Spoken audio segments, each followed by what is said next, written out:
a look at this photo of Tracy. Some reporters said that she had suffered from the day she was born. Does that mean that she was suffering when this photo was taken?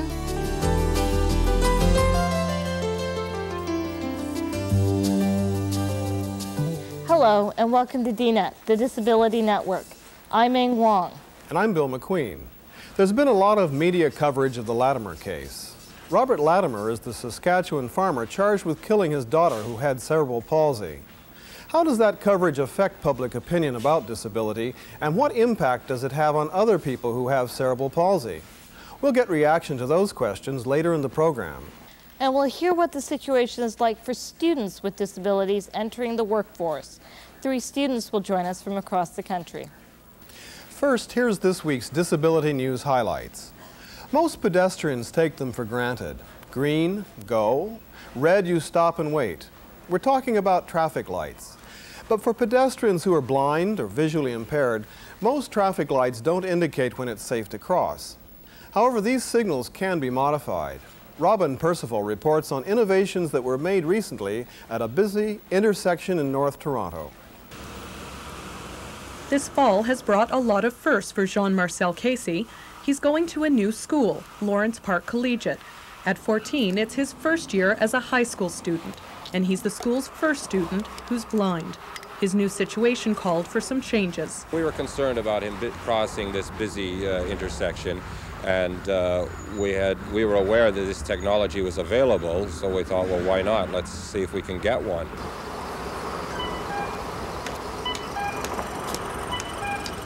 The technology is a beeping traffic light that lets Jean-Marcel know when it's safe to cross. It's working well. I like it, yeah. It's, well, it helps a lot. It really does. The city agreed to it after Jean-Marcel's family went to their local councillor. Metro Traffic was in charge of the installation. John Greeno can't explain why Metro's never had an audible light until now, but he says don't expect to see them on every street corner anytime soon. Rather than just simply put it out there because it sounds like a good idea, we want to make sure that it is proven in the field. The CNIB says audible lights are a good idea at difficult intersections, but they say it's most likely money that's held the city back. There's a cost involved with that in installing them, and really, again, that is up to the municipalities. But for Jean-Marcel and his family, the price is well worth the peace of mind. Robin Percival, CBC News, Toronto. Those signals have been in use in many cities across the country, but this is the first time they've been installed in Toronto. A new approach to on-the-job training is being explored in Calgary. Its aim is to provide employment opportunities to people with disabilities. Craig Paisley has more on the program called Skilled Training Partnerships. Okay, Cindy, 1 creamy dressing, 1 oil and vinegar dressing. Cindy Russell has always enjoyed cooking, but she never thought she'd be able to make a career of it. 23 years old, she has been in a wheelchair all her life. She's one of 11 disabled Albertans, now training for a career in the kitchen. There are some limitations to this, whereas I can't reach the back burner sort of thing, but I don't want to be put on the back burner anyways. The Skills Training Partnerships program was created by the Canadian Council on Rehabilitation and Work. We kind of go about it backwards from the traditional kind of rehab model. There's an important difference to this program. Even before the students are trained, local businesses have agreed to hire them. We find the job, and then we develop the training, and then we find the people to actually go into the training. Mix them. The Palliser Hotel in Calgary has already accepted 1 graduate and is creating another position. It opens a lot of doors. In just a few months, all of these people will have jobs. Craig Paisley, CBC News, Calgary. That's this week's Disability News highlights. When we come back, the prospects of finding a job for students with disabilities.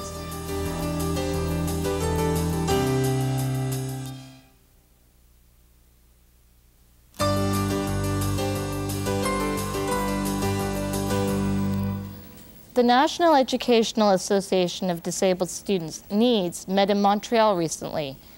They discussed how access to higher education and jobs can continue to improve for students with disabilities.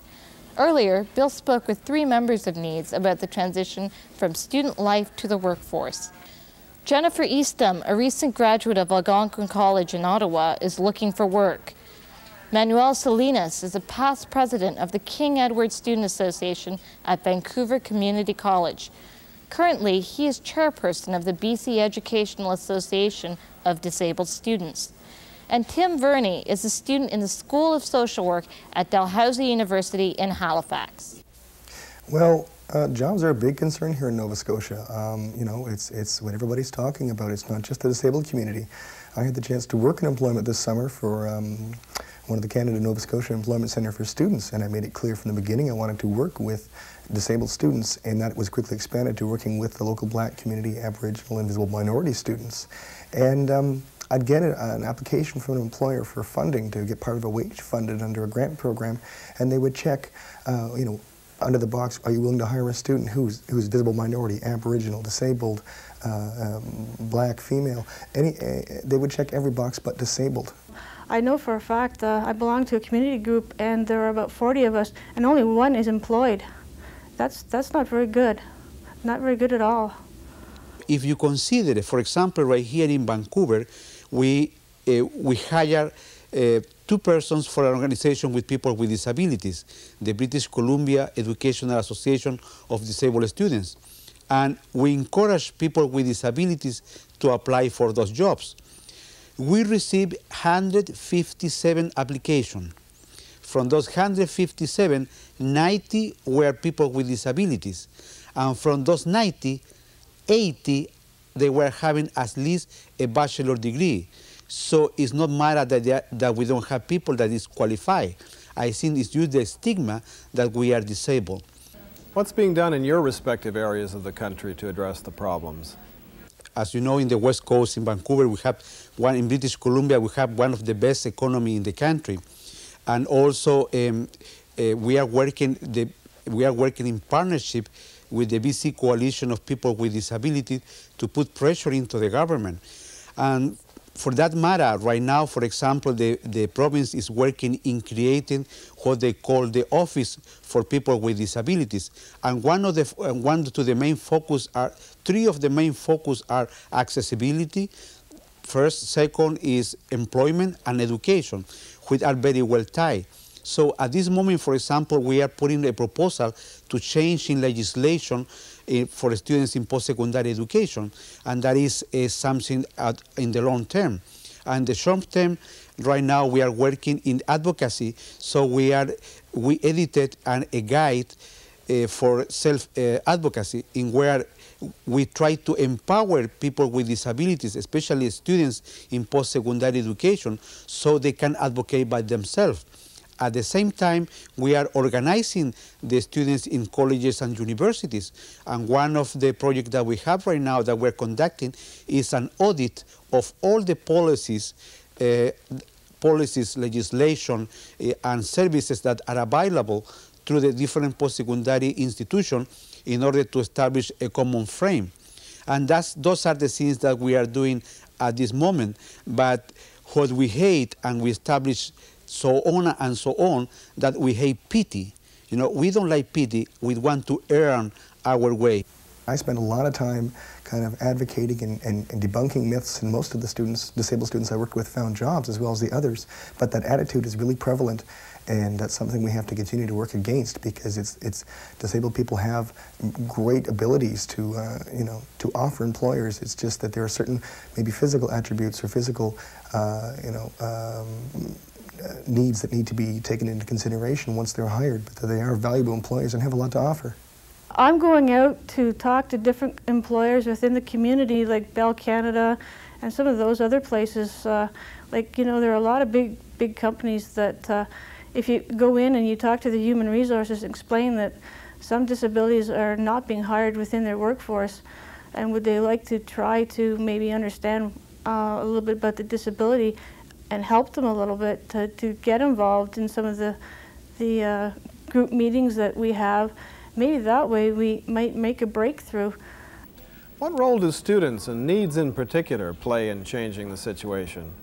I think for me, the best thing I got out of the NEADS conference was the fact that disability is emerging as a community. There's a collective consciousness coming about and that there is, action being taken on the local level, clearly, from each of us, with our Disabled Student Association on campus here and other universities, but also with provincial and national organizations like NEADS that are getting involved with some of the policy reviews and standing up and taking action. And I think there's a lot of positive things coming from that, and it's still a lot of work to continue. But I know I enjoy a lot of the benefits that other people have fought for years before, and I hope that the next generation of students, the next generation of disabled youth will live off some of the gains that we've fought for.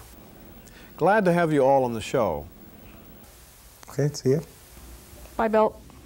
Thank you very much. If you would like more information about NEADS, they can be reached in Ottawa, or you can write to us at DNET. We'll give you our address at the end of the show. When we come back, the Latimer case, how the trial has been reported, and the effect it has had on public perception of disability.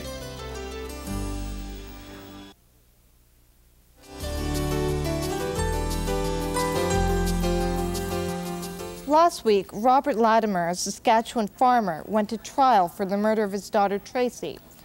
It's an unusual case, one that has attracted national media attention. It's unusual for many reasons. Firstly, Latimer has admitted to killing Tracy. Secondly, the reasons he's given for doing it. Robert Latimer claims she was in extreme pain, a side effect of her disability. She had cerebral palsy. He said he killed her to end her suffering. The story you're about to see is not about the court case. It's about the media coverage behind it, and how that coverage has affected public perception about people who have cerebral palsy. During Robert Latimer's trial, the media referred to Tracy as suffering from cerebral palsy. Who suffered from a severe form of cerebral palsy. She couldn't talk. Take a look at this photo of Tracy. Some reporters said that she had suffered from the day she was born. Does that mean that she was suffering when this photo was taken? Words like suffering invoke powerful images. We went to a local Toronto shopping center to find out what those images are. What do I think of when I hear the term suffering? Logical conclusions, it's either physical or it's mental. Physical pain, mental anguish. The kind of physical misery that human beings put one another to in more, that human beings suffer when they are ill, when they're diseased. Other descriptions of Tracy's disability soon followed. Unable to speak or even move. She needed 24-hour care, and her family said she was in. From what I saw of what the girl was shown on TV as, she seemed to have been a real acute case, and in my opinion, I think they do suffer a lot. Her mental anguish and physical pain that she might have been suffering could have justified, again, what he felt he had to do to help her. And her family said she was in constant pain. She died. Sam Savona is fed up with hearing the words suffering and cerebral palsy lumped together. Savona is a disability rights activist and a local entrepreneur.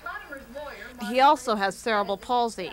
He says the media descriptions only perpetuate myths about people who have CP. How do you feel when you hear terms like suffering from cerebral palsy? I feel outraged because I'm not. I have cerebral palsy. I'm not suffering Monday. Now, what kind of effect do you think that that's going to have on people if they hear suffering from CP rather than having CP?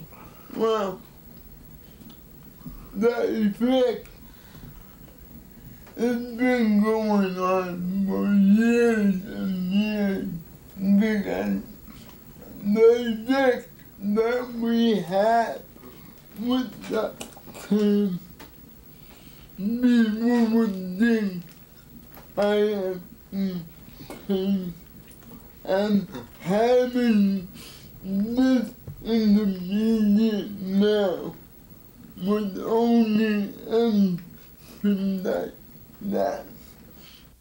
For people who've never met someone with CP, the only information they have comes from the media. And if the media emphasizes suffering, then that's what shapes public perception. The images that come to mind when you say cerebral palsy it's embarrassing to the person's state of mind. It's very difficult because they may have been able to carry on before and now they can't. It's degrading for them. I really truly think it's degrading for them. Well, I don't know much, but I know that it's a debilitating disease that takes away the use of one's bodily functions. And also, I'm not sure, but I think it can lead to mental debilitation as well.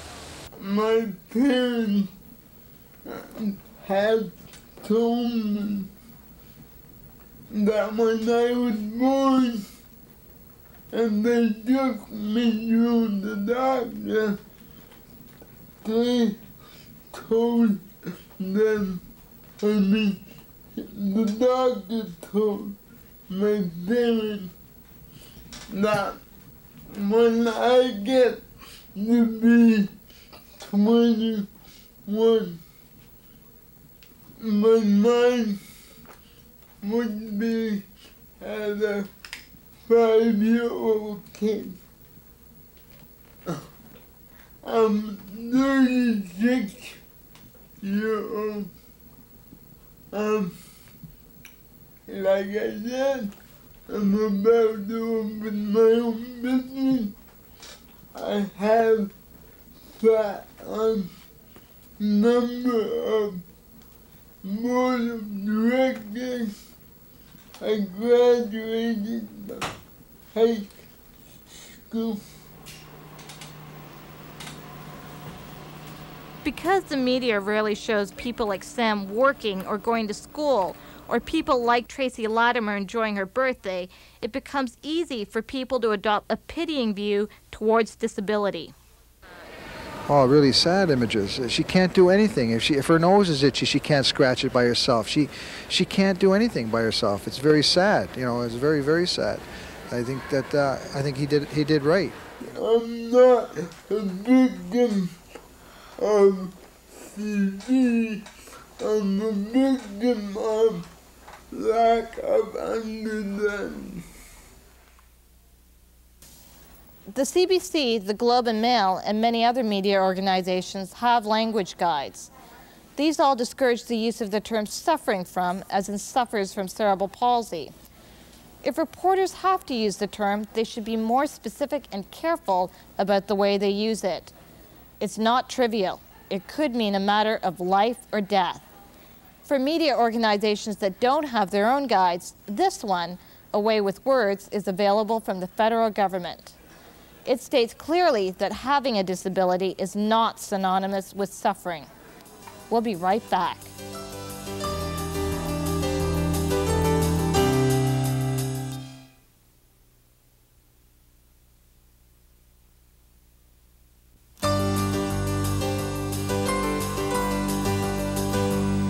More and more people with disabilities are being recognized for their accomplishments. This trend has increased, especially during the decade of disabled persons. That decade is now over, and now the recognition being given to some people with disabilities is taking strange new twists.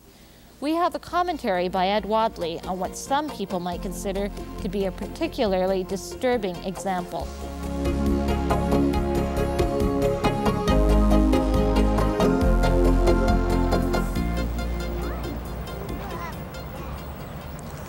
Let's see, the Irwin Crickon Suicide Park.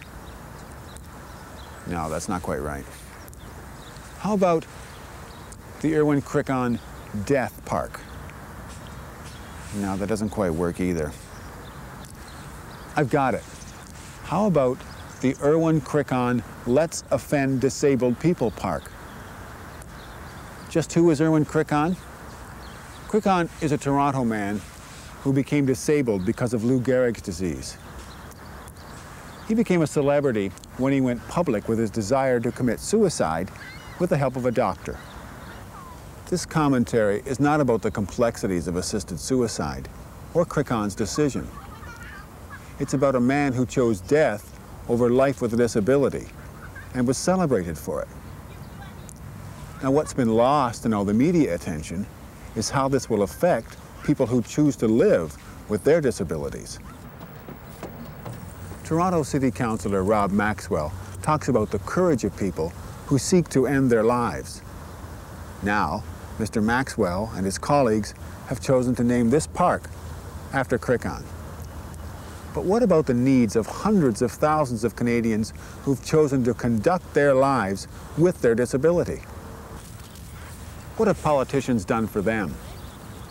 This government has yet to expand local transportation options to people with disabilities. It has yet to lobby vigorously to provide access to stores and theaters. And it has yet to provide leadership in employing people with disabilities. How can we expect equal treatment from a society that explicitly congratulates those who choose death over life with a disability? It's time to move beyond this and look at how we can encourage people to live rather than encouraging them to die. We've now got a park named after Erwin Crickon. We've got a long way to go. We'd like to know what you think about Crickon Park and the reporting of the Latimer case, or the case itself. We'll give you our address in a moment. Next week, tune in to DNET for a special on Social Security reform. We'll be broadcasting a town hall forum with Lloyd Axworthy, the minister responsible for the review, and representatives of disability organizations from across the country. The latest issue of Abilities magazine is also looking at reform. The magazine has responses to 3 questions it posed to disability advocates across the country. The questions include reaction to the federal government's agenda for reform, short-term and long-term options for supports and services, and the role the government should play in ensuring economic and social independence. The answer to those questions appear in the latest edition of Abilities, which will be out shortly. And that's the Disability Network this week. I'm Bill McQueen. And I'm Ming Wan. Now here's our address. Disability Network, CBC, Box 500, Station A, Toronto, M5W 1E6. That's Disability Network, CBC, Box 500, Station A, Toronto, M5W 1E6. You can fax us at area code 416-205-3399.